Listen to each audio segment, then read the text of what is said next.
Chapter 26. Yuan Shao loses another leader. Guan Yu abandons rank and wealth.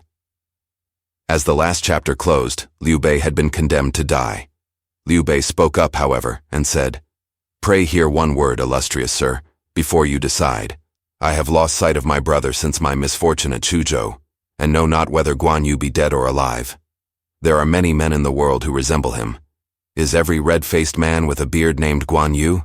Should you not rather seek some evidence?" Now Yuan Shao was impulsive and facile by nature, and when Liu Bei spoke thus, he suddenly turned upon Zhuge, saying, "By wrongly regarding what you said, I nearly killed an innocent person." Then Yuan Shao requested Liu Bei once more to resume his seat in the tent and give advice on how to avenge Zhuge Liang. Soon from the lower end a voice was heard saying, "Zhuge Liang and I were as brothers, and can I allow any other to avenge his death?" The speaker was a man of 8-span height with a face like a jilin, a famous leader from the north of Yellow River, named Wen Chou. Yuan Shao was pleased and said, "You are the only man who can do it. I will give you 100,000 troops, and you can cross the Yellow River and quickly smite that rebel Cao Cao." "You cannot do it. Wen Chou will fail," said Zhuge. "The proper course is to hold Yanjin and detach a force to Guandu. If you rashly cross the river and anything goes wrong, not a soul will return." Yuan Shao said, "That is always the way with you fellows, always delaying and taking the dash out of the army. You put off today and postpone tomorrow till success has become impossible. Do you forget that promptitude is what each soldier honors?" The advisor withdrew sadly, saying, "Superiors do not curb their ambitions. Inferiors crave for achievements. Things are undone. Eternal is the course of Yellow River, shall I change it?" Thereafter Zhuge feigned illness and went no more to the council. Liu Bei said, "I have received much kindness at your hands and have been unable to show my gratitude. I would accompany General Wen Chou that I may repay your bounty and also that I may hear news of my brother." Yuan Shao gladly consented and ordered Wen Chou to share his command with Liu Bei. But the former objected, saying, "Liu Bei has been so often defeated that it will augur ill for success this time. Since you wish, I will give Liu Bei command of the rear guard of 30,000 soldiers." And this being approved, 3 legions were told off under Liu Bei's special command to follow the main body. The prowess displayed by Guan Yu in the bold attack on Zhuge Liang redoubled Cao Cao's respect for him, and Cao Cao memorialized the throne that Guan Yu received the title of Lord of Hanshou, and a seal was cast for him. Just then came the unexpected news that Yuan Shao's army had moved toward the Yellow River and was in position above Yanjin. Cao Cao first sent to transfer the inhabitants to the west bank and then led out an army to oppose Yuan Shao. He issued an order to face about, thus placing the rear companies in front. The commissariat wagons were also placed in the van. "What is this reversal for?" asked Lu Qian. Cao Cao replied, "When the supplies are in rear, they are liable to be plundered, so I have put them first. But if you meet the enemy and they steal them, wait till the enemy appears. I shall know what to do." Lu Qian was much exercised at this new move of the Prime Minister. In the meantime, the supply train moved along the river toward Yanjin. Presently, the foremost troops raised a great shout, and Cao Cao sent to see what it meant. The messenger came back saying, "Wen Chou's army is approaching, and the supply train has been abandoned and is at the mercy of the enemy. The main body is still far behind. What to do next?" Thereupon Cao Cao pointed to 2 mounds, saying, "We will take refuge here for the present." All those near him hastened to the mounds. There Cao Cao ordered them all to loosen their dress, lay aside their breastplates, and rest a time. The horsemen turned their steeds loose. Wen Chou's soldiers approached under cover. As they drew near, the officers told Cao Cao, saying, "The rebels are near. We ought to catch the horses and go back to Baima." But advisor Sun Yu checked them, saying, "These are a bait for the enemy. Why retire?" Cao Cao glanced across at him and said, "He understands. Do not say anything." Now, having got possession of the supply carts, the enemy next came to seize the horses. By this time they had all broken ranks and were scattered, each soldier going his own way. Then suddenly Cao Cao gave the order to go down from the mounds and smite them. The surprise was complete. Wen Chou's army was in confusion, and Cao Cao's army surrounded them. Wen Chou made a stand, but those about him trampled each other down, and he could do nothing but flee. And he fled. Then, standing on the top of a mound, Cao Cao pointed to the flying leader, calling out, "There is one of the most famous generals of the north. Who can capture him?" Zhang Liao and Xu Huang both mounted and dashed after him, crying, "Wen Chou, do not run away!" Looking round, the fugitive saw two pursuers, and then he set aside his spear, took his bow, and adjusted an arrow, which he shot at Zhang Liao.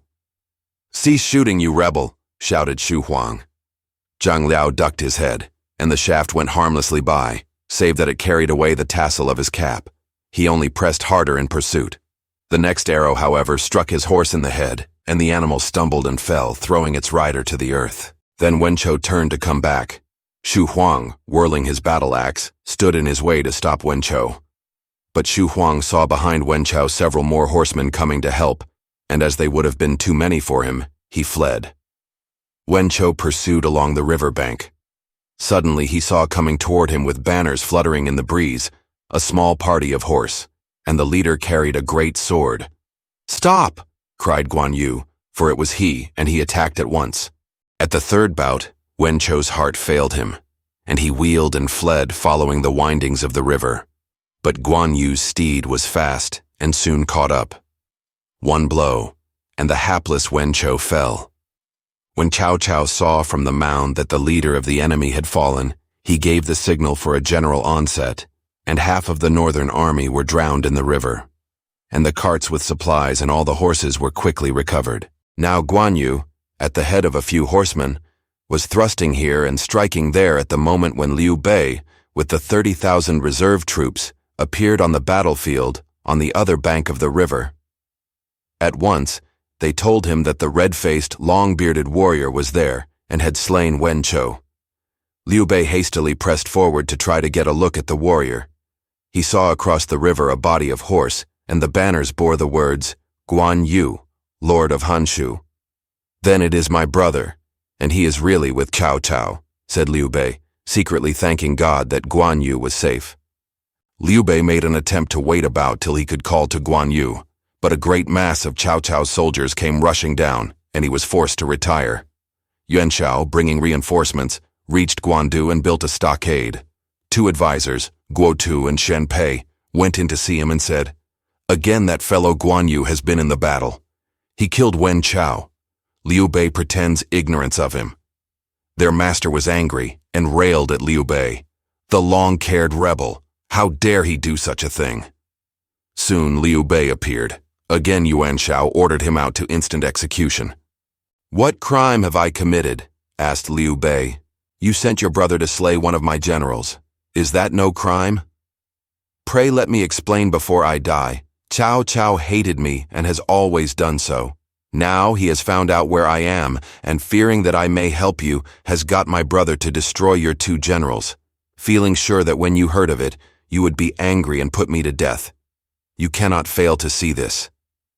"What he says is sense," said Yuan Shao, turning to his advisors. "And you two nearly brought on me the reproach of injuring the good." Yuan Shao ordered his attendants to retire and asked Liu Bei to come and sit by him. Liu Bei came, saying, "I am deeply thankful, illustrious sir, for your great kindness, for which I can never be sufficiently grateful. Now I desire to send some confidential messenger with a secret letter to my brother to tell him where I am, and I am sure he will come without a moment's delay. He will help you to destroy Cao Cao to make up for having destroyed your two officers. Do you approve of this?" "If I got Guan Yu, he would be 10 times better than the Yan Liang and Wen Chou that I have lost," replied Yuan Shao. So Liu Bei prepared a letter, but there was no one to take it. Yuan Shao ordered the army to withdraw to Wuyang, where they made a large camp. For some time nothing was done. Then Cao Cao sent Xiahou Dun to defend the strategic points at Guandu, while he led the bulk of the army back to the capital. There he gave many banquets in honor of the services of Guan Yu, and then he told Lu Qian that putting the supplies in the front of the army had been meant as a bait to draw the enemy to destruction. "Only Xun Yu understood that," said Cao Cao in conclusion. Everyone present praised his ingenuity.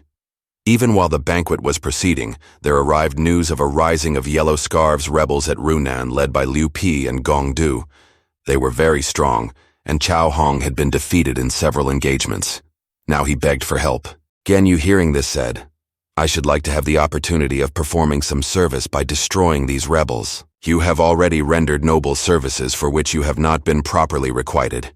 I could hardly trouble you again," said Cao Cao. "I have been idle too long. I shall get ill," said Guan Yu. Cao Cao then let him to go and gave him 50,000 troops with Yu Jin and Yue Jin as generals under him. They were to leave soon. Then Shun Yu said privily to his master, "He always cherishes the idea of returning to Liu Bei. He will leave you if he hears any news. Do not let him go on this expedition. If he does well this time, I will not let him go into battle again," said Cao Cao. In due time, the force led by Guan Yu drew near the rebels in Runan and made their camp. One night, just outside his camp, 2 spies were caught and taken into Guan Yu, who in one of them recognized Sun Quan.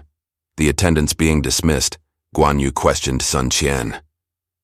"After we lost sight of each other, I have heard not a word of you." "What are you doing here?" said Guan Yu. "After I escaped, I drifted hither and thither, till I had the good fortune to reach Runan. And Liu Bei and Gong Du, the Yellow Scarves leaders, took me in." "But why are you with Cao Cao, General? And where are your sisters-in-law? Are they well?" Guan Yu told him all that had happened. "I have heard lately that Liu Bei is with Yuan Shao. I would have liked to go and join him, but I have not found a convenient opportunity. Now the 2 men I am with have taken the side of Yuan Shao against Cao Cao. By good luck you were coming here, so I got command of a small party of scouts to be able to see you and tell you. Presently our 2 leaders will pretend to be defeated, and you and the 2 ladies can go over to Yuan Shao, and you will see your brother. Since he is there, I certainly must go at once to see him. But it is a misfortune that I have slain 2 of Yuan Shao's generals. I fear things are not in my favor," said Guan Yu. "Let me go first and see how the land lies. I will come back and tell you." "I would risk a myriad deaths to see my brother," said Guan Yu, "but I must go to say farewell to Cao Cao." Sun Quan was sent away that night, and next day Guan Yu led out his army to offer battle. Gong Du, in armor, went out to the front of the line of battle, and Guan Yu said, "You people, why have you risen against the government?" "Why do you blame us when you have turned your back on your own lord?" replied Gong Du. "How have I turned my back on my lord? Liu Bei is with Yuan Shao, and you are with Cao Cao. What is that?" Guan Yu could not reply, but he whirled round his sword and rode forward. Gong Du fled, and Guan Yu followed. Gong Du turned and said to Guan Yu, "Do not forget your old chief's kindness. Now attack as soon as you can, and I will give up the defense." Guan Yu understood and urged on his troops. The leaders of the rebels pretended they were worsted, and they all scattered. So Runan was retaken. Having pacified the people, Guan Yu quickly led his army back to the capital, where he was met by Cao Cao and congratulated on his success and feasted. When this was all over, Guan Yu went to the dwelling of his sisters-in-law to pay his respects at their gate. "Have you been able to get any news of Uncle Liu Bei in your 2 expeditions?" asked Lady Gan. "None," replied Guan Yu. As he retired from the door, he heard sounds of bitter weeping within. "Alas, he is dead," said they. "Our brother-in-law thinks we shall be greatly distressed, and thus he hides the truth from us."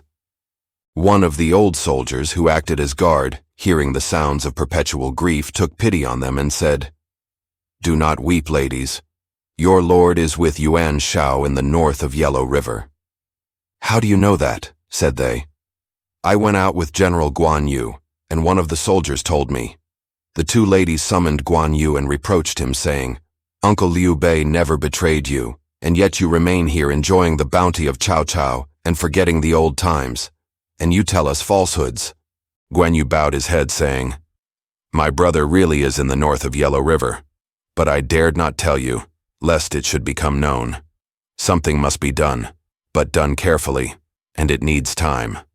"Brother-in-law, you should hasten," said Lady Gan. Guan Yu withdrew, feeling that he must evolve some scheme of departure without further loss of time. It caused him much uneasiness. Yu Jin, having found out that Liu Bei was in the north, told Cao Cao, who at once sent Zhang Liao to find out Guan Yu's intentions. Zhang Liao entered jauntily and congratulated Guan Yu, saying, "They tell me you obtained news of your brother in the battlefield. I felicitate you. My lord was there indeed, but I met him not. I see nothing to be glad about. Is there any difference between the relationship of you two and that of any other two brothers?"